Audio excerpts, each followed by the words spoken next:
البدر يا الله صلاة الله سلام الله على طه رسول الله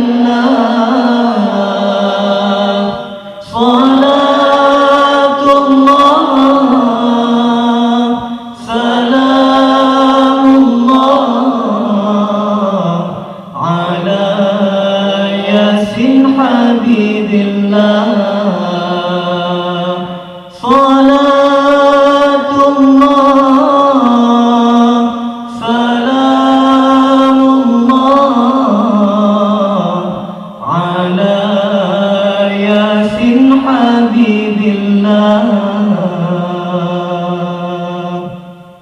Kepada guru kamu dan kepada seluruh hadirin, harap untuk duduk kembali.